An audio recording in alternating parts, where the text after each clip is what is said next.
Hello from old Monterey in California. Today I'd like to say a few words about the situation many developing countries find themselves in today.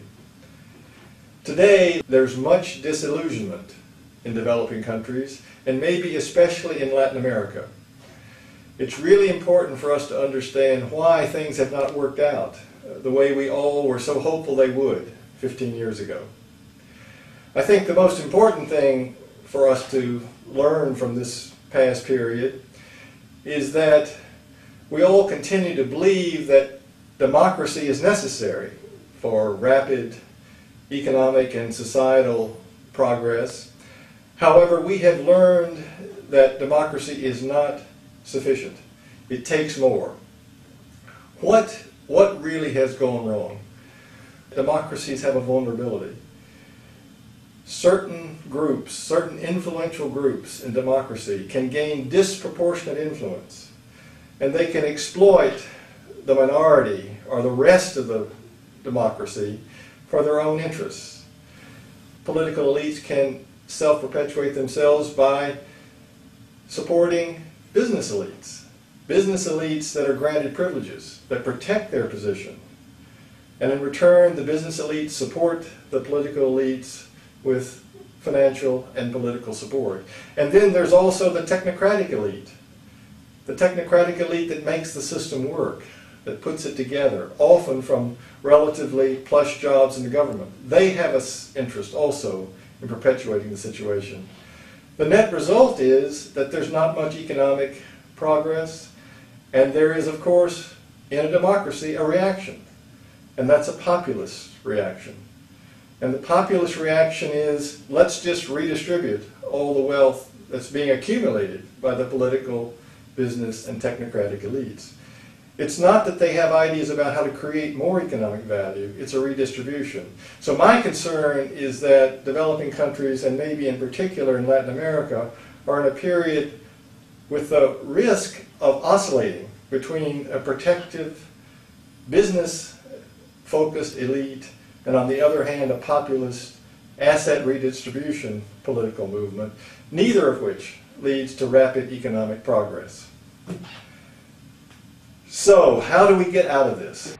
The most important ingredient, certainly at the microeconomic level, beyond macroeconomics, is competition, fair and intense competition.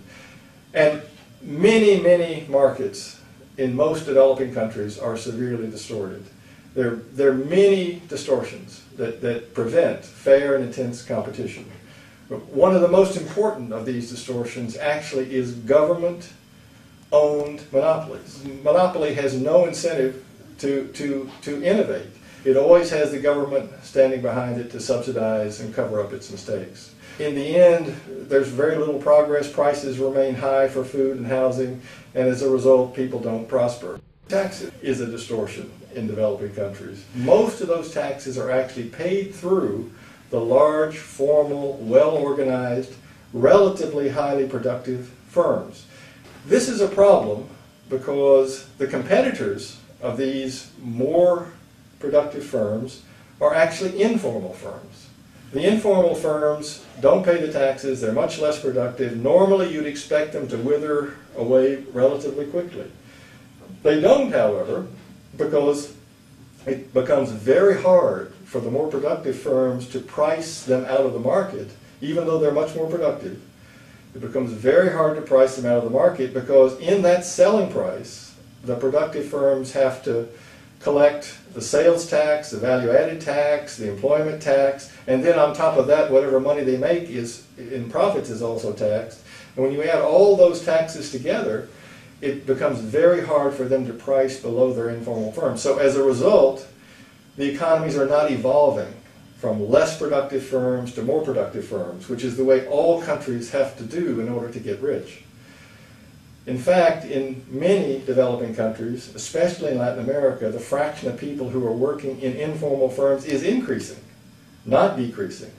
The economies are going in the wrong direction. So the natural process whereby countries become richer is not working. What can you do about that? Well, in the end, it has a social implication that's very serious, in that if people are not migrating in their careers and over their lifetimes from informal activities into the more highly paid productive activities, then income disparity is increasing, simply because the more productive firms will always be increasing their productivity in one way or another, and so their wages will go up. So the difference between the formal sector and the informal sector in terms of structural wages will increase.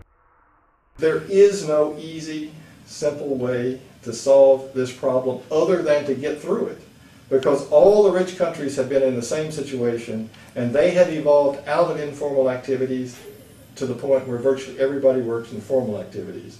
So it's very important for the developing countries of today to get through this period as fast as possible.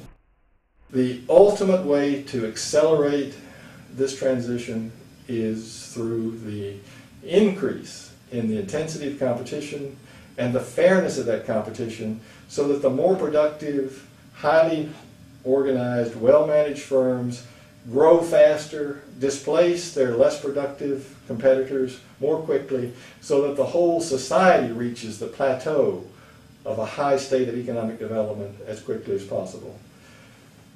For this reason, the subject of your conference today is one of the most important ones in the world. I wish you very good luck.